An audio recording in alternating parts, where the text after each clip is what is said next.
VGC is supported by Patreon. Check out patreon.com/videogameschronicle for more podcasts, ad-free browsing, and extra content. Thank you for your support. Hello and welcome back to VGC for this review discussion of Death Stranding 2 on the beach. I'm Jordan Midler, joined by Andy Robinson. Andy, how is your hat and your calf feeling today? Without opening up my Cortex or whatever it's called, my Wikipedia, I have corpus? no idea what you're talking. Your corpus, yeah. See, I don't even know what that's called. I've had so much of the terminology drilled into my head for 3 weeks at this point. It's like once you're playing a Kojima game, you flip from it all sounding like nonsense to you to suddenly you're like, okay, every single term, I'm on board with you here. Talk to me about Chiralium. Yeah, we're here to talk about Death Stranding 2 on the beach. Straight up from the bat, there will be no spoilers in this, not only because we are explicitly forbidden from talking about story stuff beyond quite an early point, but obviously that would ruin it for you, and we shan't be doing that. We'll make oblique references when we need to, but there won't be anything that hasn't been shown off prior to the release of the game. Andy, your couple of sentence thoughts on Death Stranding 2 on the beach. I'm really hesitant to praise it too much because I've played and finished every Hideo Kojima game. I like a lot of his games, but I don't really love anyone. Like I wouldn't put like a Hideo Kojima game like in my top 10 or anything like that. I admire him as a creator. I like that we have an auteur in games. I like that a lot of people love his games. So I'm coming from a very different place than his typical fan, right? We're like, how's it compared to Phantom Pain? You know, can I still roll over and, shoot barrels that are going to ricochet and, all the little details that he puts in his games. I think it's absolutely brilliant. I think it's one of the best sequels, modern sequels ever. I think it's one of Kojima's best games. It just improves on the original in so many ways. It's ridiculous. It kind of takes that initial concept and just rounds the edges off so smoothly.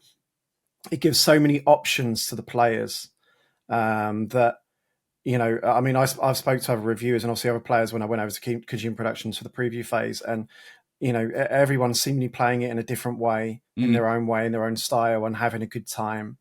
They've clearly been very, very aware of the divisive reaction at launch to the first game, and they've addressed that. Kind of given a whole ton of more combat options to players who want to play like that, a lot more stealth options to players who want to play like that.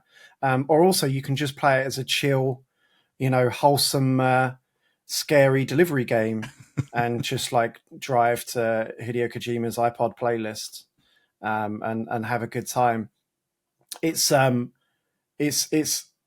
so well. I honestly, I've played it at this point. I've played it probably for best part of 100 hours. Yeah, because I played obviously the first 30 hours at Kojima Productions. Then I played it again. So I've been able to see as well, even like approaching it from a second time, there were sections where with BTs and ghosts and like stressful sections, and this time I just drove around them. Yeah, and I didn't have to. I was able to do that. Like the game enables you to do that. I think it's brilliant, even down to the tone, the story. The characters are so much more likable than in the first game. The first game is just loads of like, kind of stern-faced government men, G-Man, who you just really didn't give a crap about. You sense that Kojima likes their actors and performances a lot more than you did. But now they're also likable. It's like a little soap opera of these kind of like superheroes all together on their kind of like special submarine, kind of living together. It's, the world feels so much more alive.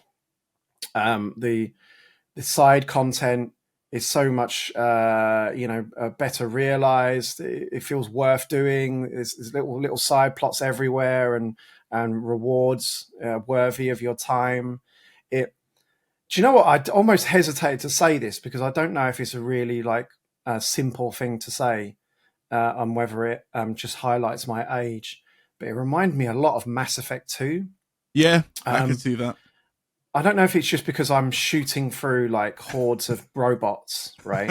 And the combat feels it's very like snappy, like Mm, Mass Effect style anyway. Like, and you're gonna run out and then you'll like change to something. Lots of radial menus, right?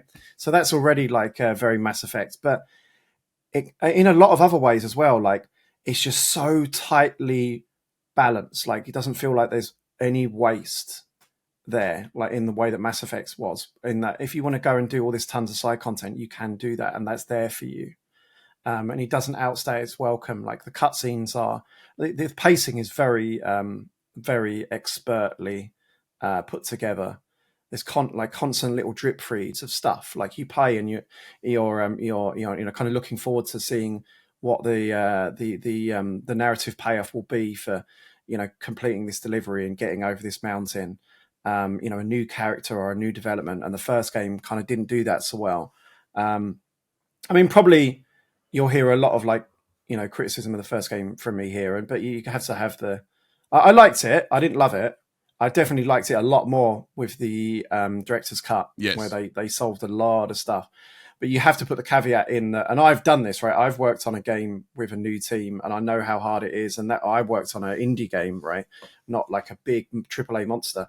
It's kind of stunning that he was able to put that game out at all and do something so original. It was deeply flawed, certainly at launch, but it's kind of unsurprising that it has problems because it's so tough to build a team and get a game out. Working with new technology. Um, this this is following it up is an easier proposition than it is come up in the first place. And I think I always admired that in the AAA space he was doing something so unique, but it didn't deliver in a lot of ways, Mm. whereas this one very much does. For me, I've always been more an admirer of Kojima himself than all of his games. Like I love Metal Gear, but there's parts of Metal Gear that are very difficult to go back to from a gameplay perspective. I was one who thought the PS4 release of Death Stranding, while I admired what it was trying to do, I didn't enjoy playing it virtually at all. The director's cut is far better, but I just think this is almost the phantom pain to the first Death Stranding's MGS4, where it's the best one of his games he's ever played by far, and it gives you the most options you could possibly ever want. And it seems to bridge that gap between what people wanted out of him from an independent game maker perspective and what he wants to do. As you mentioned, the characters are great. It's a story and a world that makes you care about characters called Rainy and Tomorrow. And I feel like in the hands of a lot of other people, they could be very cartoonish and kind of melodramatic. And there are parts of Kojima's writing that will make people roll their eyes, but it really worked for me. And I I feel think it's like, definitely the best performances ever in a Kojima game. oh yeah, Easy peasy. because it's just they're not up at a 10. They're like slightly below what he usually kind of imparts to his actors. And like Lecidou's performance is fragile. Like if she doesn't pick up all the awards, I don't really know what we're doing There's here. so many nuances as well in the performances, particularly from Norman Reedus Yeah. and Leah Sadu, that where kind of like there's a twist at the start of the game which we won't spoil, that kind of sets the kind of the payout, the emotional motivation for the story, and you kind of notice as you go on that she's like quite like quietly somber, Mm, like she started smoking and yeah. things like that. And there's lots of nuance like that in the performance, and it's the same in Norman Reedus's performance as well. I think it helps that, as I said, that the characters just in general are better written. They're more likable than like the first game. I just wanted every character to piss off and go away.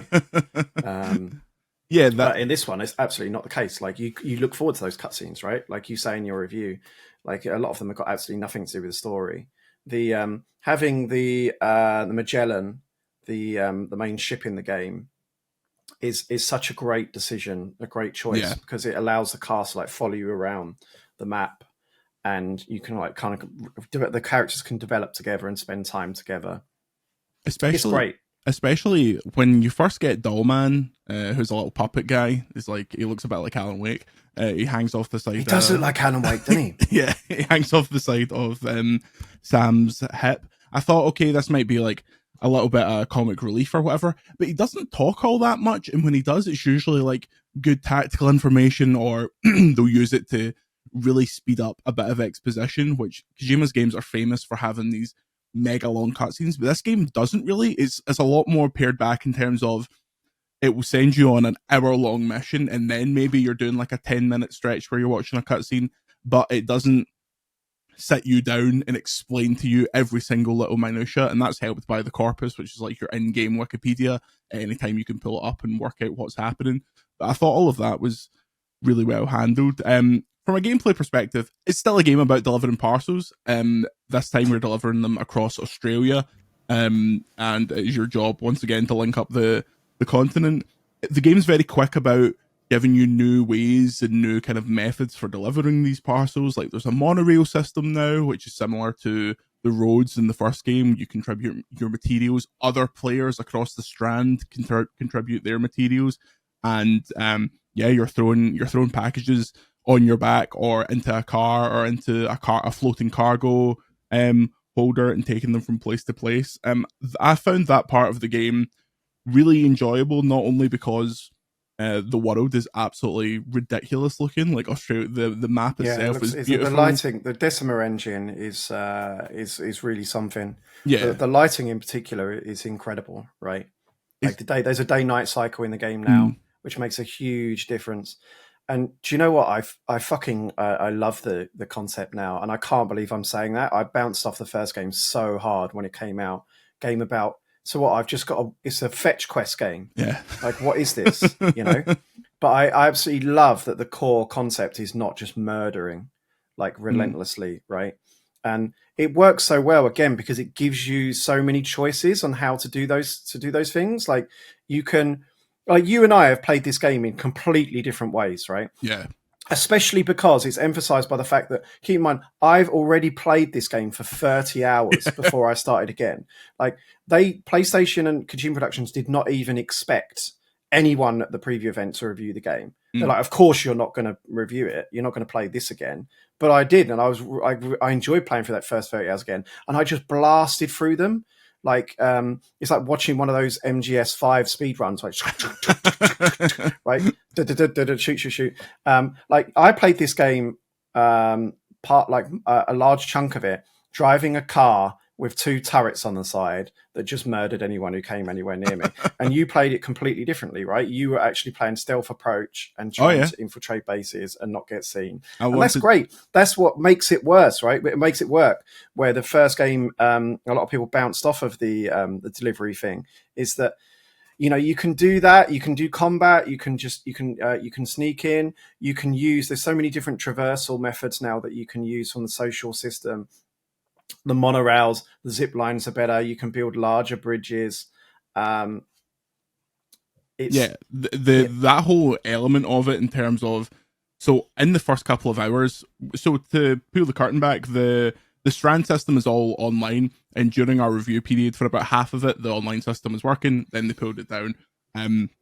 So at the start of the game, the first part of Australia, I spent hours and hours collecting materials and upgrading the monorail, upgrading the mines, and be like, okay, I'm going to have so many materials every time I get here. I did so many sub-orders.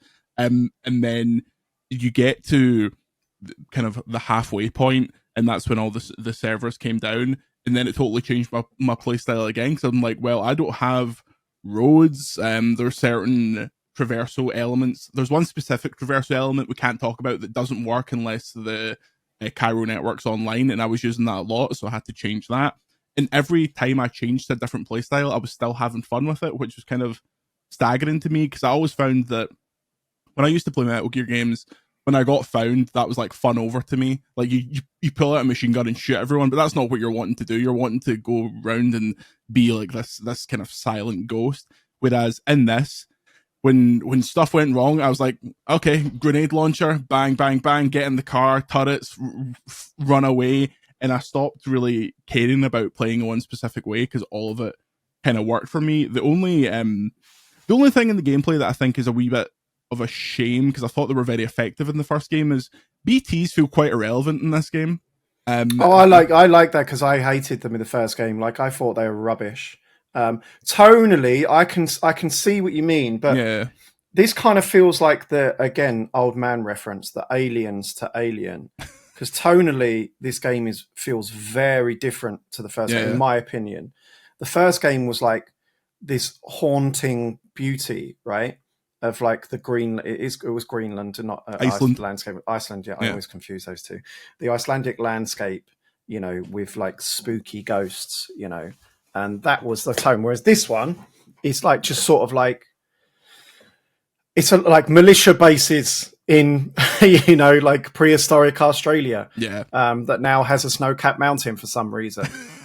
they're there. The BTs are there, but I didn't find that particular fun after a while in the first game. Like, let's be honest, it was a minefield. They're mines, right? Invisible mines, and you had to drive through them. It's another like layer of frustration in that first game where it's like you had to get from A to B, and it just put things in between you that were not fun, like for you to overcome. So they're still sort of there, but they're massively toned down, and you can just avoid them if you want to. Like, I barely saw any, because I just like, there'd even be sections in the game where they're like, oh, this next one, you're going to have to drive through this BT field here. So here's some equipment for you to deal with them. And I just drove around the fucking thing. I just went up a mountain to get around it. There are a new type of BTs, which I'm sure are called Watchers. But I actually saw a different name in the game, which might even be a different kind, or maybe I screwed that up a previous stage. But effectively, the new kind of BTs you're introduced to are like basically Metal Gear guards. Like they've got like view cones, and they patrol. And if they see you, like they go for, and they're like pretty much invincible. So you kind of like force the stealth. But again, those sections, my second time, I just went around them. And that choice is a good thing ultimately, right? I mean, I think well, what an important part I missed out on earlier when I say about why delivery is more fun is that there's just a huge, like, greater variety of objectives this time. The first game, and I replayed it fresh this year as well before I went to Kojima Productions, it pretty much is like go here, go there, and then there'll be something annoying in the way for you to deal with, like a mountain or, a BT field. And you couldn't really realistically get a vehicle to most places. Now vehicles can pretty much go anywhere, right? If you so choose. I still think it's more fun when you get out on your boot in your boots and you kind of traverse yourself. And there are some missions that we kind of like have to do that. But instead of like take box here to grainy Jeff Keighley, it's like it'll be like, you need to clear this militia base and shut down a transponder and then go to the other base and get this thing and take it back. Or it'll be like, there's a person who's been taken hostage by this militia base and you need to like go and rescue him and extract him. And there's just a greater variety of stuff. Like you need to get this kangaroo and put it on your back and take it through a bushfire to a rescue center using a Super Mario Sunshine gun to extinguish the flames. It's just this is it's a great sequel. It's a great sequel. They've gone at it with more resources, with a better realization of what they're trying to do and what players reacted to, and there are very few criticisms that I can put at this. Like I thoroughly enjoyed it. Yeah, my kind of moment of freedom, and I talk about it in the review. There's a moment where you're at the very top of an area and it wants you to get to the bottom, and it does the whole warning like, oh, there's a serious kind of militia base halfway between you and the objective, and on top of that, what you're carrying, if it takes any damage, it's going to explode, and that'll be a game over state. And I'd recently upgraded like the floating carriers so you could link two together. So I just loaded one carrier, stood in the other one, and like flung myself down the hill. And the carriers protect anything. So even if you fly off a mountain, if you land in a carrier, nothing takes damage. So I cleared that entire bit in like 2 seconds, to the point where it was one of the musical cues. So like the credits come up and I missed like the whole song. He sang like one word and I was at the bit and it like faded out. And I was like, oh, that's probably meant to be quite an emotional moment. I think there's no better example of the shift in attitude between the two games, that in the first game, if you like it's baked into the lore of the game, right? That if you murder someone, then they're going to explode and Yeah. cause a nuclear explosion. Um, I'm pretty sure if you do actually kill someone, it just game overs, right? Mm. I might be making that up. No, I'm pretty sure it does. there's still the body burning system for the void outs. I'm talking about in the first game. Oh yeah. In In the the first first game, game. yeah. In the second game, there was a sequence where I was just murdering soldiers, and like the old man's just going, "No, stop! Like this is not the way that the attitude that porters have. We do not murder people." Like, and I'm just headshotting people left and right. Oh, I'm so disappointed in you, Sam. I'm murdering people. Oh, you should have just picked him up and thrown him away since you can do that. You can use him as like a telescopic camera. They do the weapon system's interesting because they have like the whole distinction between lethal and non-lethal ammo and like what different guns affect, like the mechs, the BTs, and I the think there's humans. clearly a lot of mechanical depth in there, but it's Yeah. like Hideo Kojima style mechanical depth where they don't explain like anything. Yeah. I still don't know how half the stuff works. There's definitely like a ton of stuff in there that I feel like we've only skimmed the surface of. I mean, I think a lot of the more unique items we probably can't talk about due to the embargo conditions, but there are a lot of like weird items, like quirky stuff that kind of like skilled players might kind of master and turn into a bit of a popular thing. But it doesn't. Hideo Kojima games do that, right? They introduce lots of like mechanics that you can completely ignore. Yeah. I think that it's also a good reward for the preppers, which are the name of the mission givers, like going after their suborders and picking up all their like random stuff you find out in the world. I think the speed at which you get likes and like level up those relationships is much faster, and the stuff you get off of them is generally better. And it just made me think like, well, this character gave me a silenced sniper rifle. All the other characters, they'll give you like the first thing, and then it continues to get like a better version of the same thing. So I was like, oh, this at the end of his chain is that like the big silenced sniper rifle that'll make the entire game like totally easy to play. So stuff like that made me. There's lots of little rewards as well that you can completely miss if you don't do Yeah. the side quests. Yeah, totally. Like mission critical stuff, really, that would again totally change the way you play. Like if it's anything,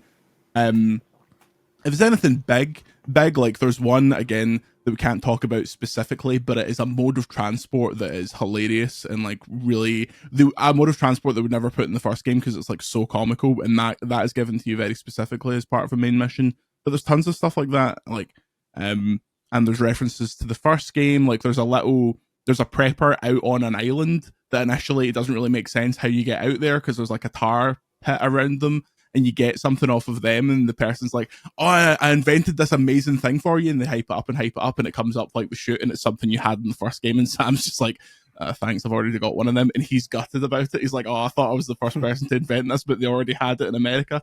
Tons of little funny stuff like that. Like it's a genuinely funny game as well. It's not as po-faced as the first one. I can't really think of many critiques. I would have liked a bit more time with Higgs, Troy Baker's character, but I also think Troy Baker's character is the most old school Kojima, like over the top. 100%. Like the fighting guys with an electric guitar gun. Yeah. I think during the game, that's a good point, actually. I probably felt like he wasn't necessary as a character because obviously he's like very, very camp performance. Yeah. And it very much felt a little bit like Scooby-Doo villain at times, like oh, I'm off now. He's got away. Yeah, he's doing the Joker basically. So I did wonder whether he needed to be in the game. I think he kind of won me over towards the end. Yeah.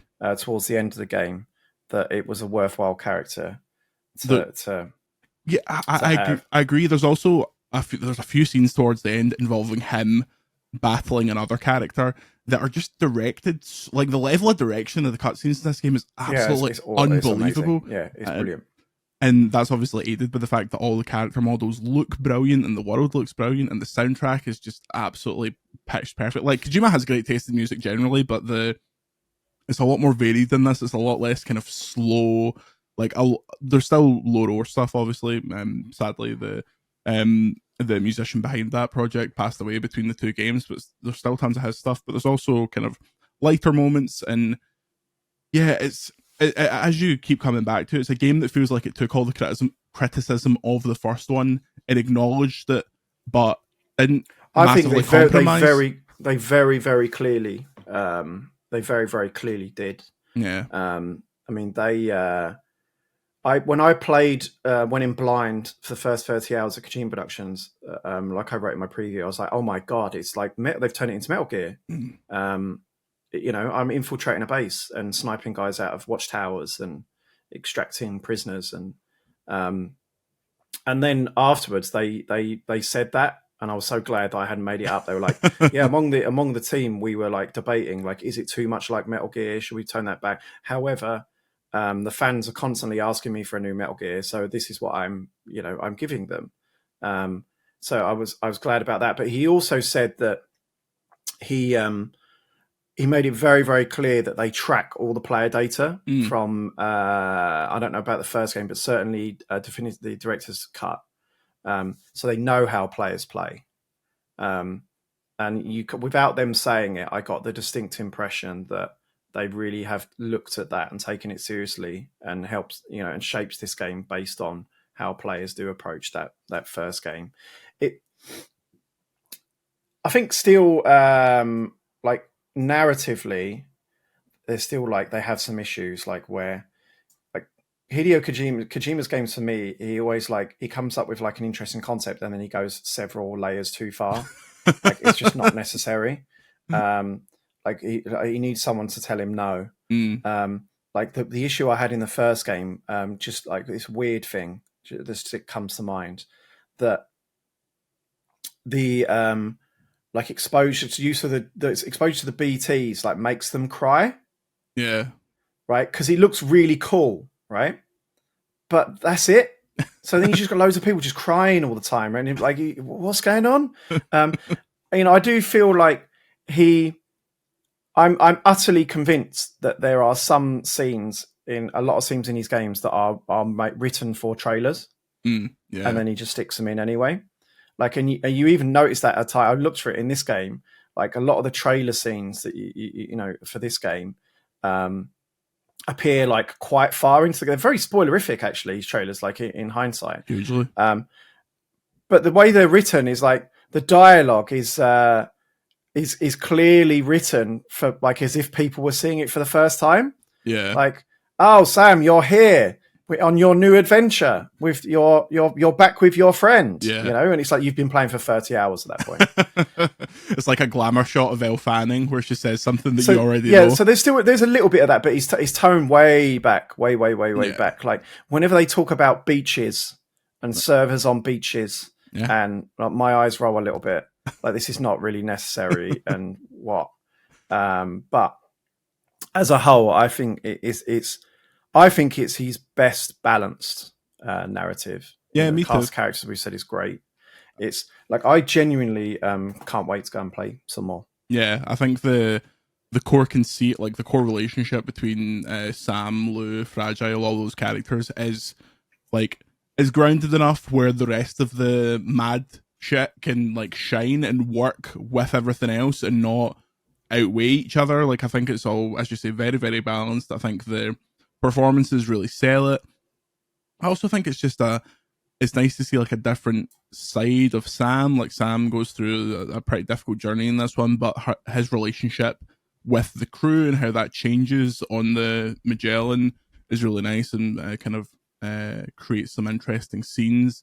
There's still those moments, and I think they're much better served in this. Like when you're up a mountain and you're like, I've got basically no equipment here, I've got no climbing anchor, and you're using your Audra deck to scan over and over again, and you're like, that looks like I could probably climb that, and then you eventually summit and you get into the kind of preppers area, and that level of satisfaction is still there. It's just nice that is paired with the flying down the hill. 100%. I don't think they've toned down the good things about the original at all. Yeah. for anyone who loved playing it as a chill, like walking sim, that's absolutely still there, and it's better. Yeah. Although It's just Sam's less clumsy. it's little fit. Yeah, it's less clumsy. Yeah. Like the original, I just feel like I fell over and dropped boxes so much more, right? Yeah. And it's like it's not that fun. Anyone enjoyed like stumbling over a rock and chucking some boxes? Like you've still got to be thoughtful about your train traversal, right? Where you're scanning and choosing your routes, and it ups that significantly. All the UI is much better, much faster, much slicker. The game actively, encourages you to plan your route. Right, that wasn't in the first game where it's like, right, here's your mission now, plot a route, like draw a line, and it shows you what obstacles might be in that route and what might. And then the world is also we've not touched on, like far more dynamic this time as well. Like there are earthquakes that happen and they cause like rock slides and avalanches. The weather, there's like storms where it absolutely blocks your view to nothing. And and again, talking about mechanics that you can ignore in Kojima games, but also have a ton of depth. Stuff like in those storms, like if you run with the wind on your back, you'll move faster and things like that. I'm sure I'm missing like a ton more of that dynamic stuff because felt like there was a load of it. But it just, like the rivers flooding as well, like the rivers will flood and then you can't cross them. Just things that you'll plan your route and then this dynamic stuff will happen that will force you on the fly to have to rethink your plans. It's a cool game. Yeah, and the storm specifically, when you're up the top of the snowy peak, there was a moment where there wasn't even like you couldn't see your hand in front of your face practically, and I was like, I'm going to make one wrong step and just plummet to my death here because there's like no way to tell what's going on. And I was like, okay, this is actually getting pretty intense, and you're relying on your scan to kind of map out the terrain. It's just it's a great world to explore. It made me really excited every time, because every time you link something up, you get like there's a little map that fills in, and it's like, oh, there's tons of preppers that I've not really spent a lot of time going after, and there's some that the game doesn't. The game's absolutely massive, right? Yeah, absolutely massive. How long was your timer when you got to the end? Because mine, I think I left mine running, but my timer is like 85 hours at this point. It's an insane. Well, I mean, I played for 4 days at Kojima Productions straight, and we didn't get halfway. Yeah. And the first game is about that long, about 30 hours. Yeah. You'll finish the first game in 4 days. Yeah, easily. Like I said, of play. So I would say this is easily double, maybe triple the size of the first game, and not in a bloated way either. Like it's that's the one thing that I will say about this game is that it feels really well paced. Yeah. Whereas the last one, you feel like you were dragging out across this map, and it's can I get to the end so something will happen? Like you don't have that feeling at all because it's constantly dropping new stuff, new mechanics, and new plot points as you kind of go across Australia. It felt like the length to me felt like, you know how like a Red Dead or a GTA is like way longer than a normal single player game, but it doesn't feel it. That's it a felt fair like comparison. That. Yeah. It's funny to draw back the curtain. There's a specific moment in the game that we're not allowed to discuss or show stuff past that, and usually in games when we get these kind of embargo details, that's like quite far in, and they refer to the stuff after that as like end game content. It's nowhere near end game content. Like there's so much that they've managed to like keep back from a gameplay perspective, even if some of those scenes do make it into trailers. This is it's a great game. I'm really happy with it. I talk about it a bit in the review, but he is a very busy man and he's committed to a lot of things. So you don't really, and he's 61, so you don't know how many more games of this size he's going to do. But it's really good evidence that while the cult of personality of Kojima grows and it becomes more of a mainstream figure, and he becomes kind of what he has been in games for so long outside of games, he can still deliver stuff like this. And do you know what? It feels like a Hideo Kojima game as well. Like there's lots of moments where he kind of subverts your expectations in like playful ways that he's been doing since the MGS1 days. Yeah. There are a lot of those little Kojima-esque moments in it. I mean, he told us when we were at Kojima Productions that he's already got the idea for Death Stranding 3 in his head.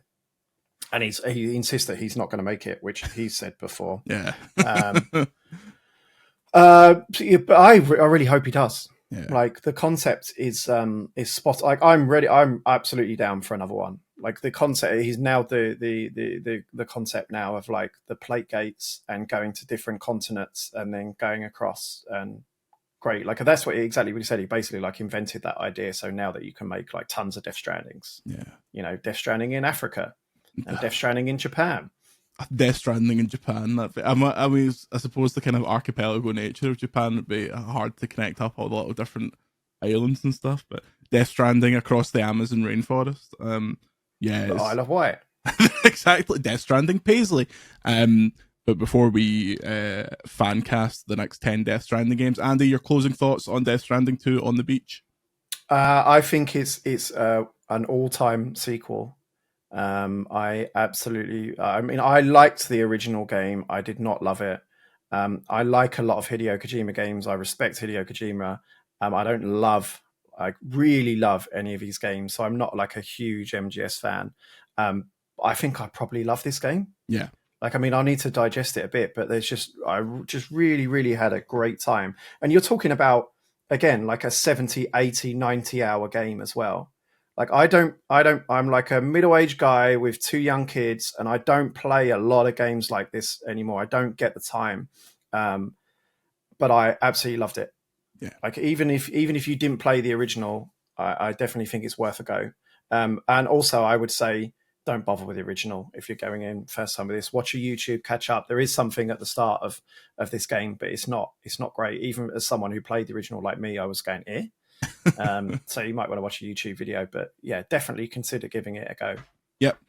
For me, I think it's probably my favorite one of his since Phantom Pain. It might beat Phantom Pain if I think about it a bit more, but excellent game, excellent sequel, wonderful cast of characters, incredible music, the best looking console game ever. I think it's not unfair to say it looks just ridiculous. And if you had no interest or completely bounced off the first one, as Andy says, you can just take this as kind of your first experience with Death Stranding and just take your time with it, is the only thing I will say. Even though we had 3 weeks with this game, sure, one of those weeks we were away from it, I could have spent another week just in that first area, doing more sub orders, getting more materials, improving more kind of bases. Take as much time with it as you want, because it is a long game that you'll be playing for all of summer, for the rest of the year, and really enjoy it.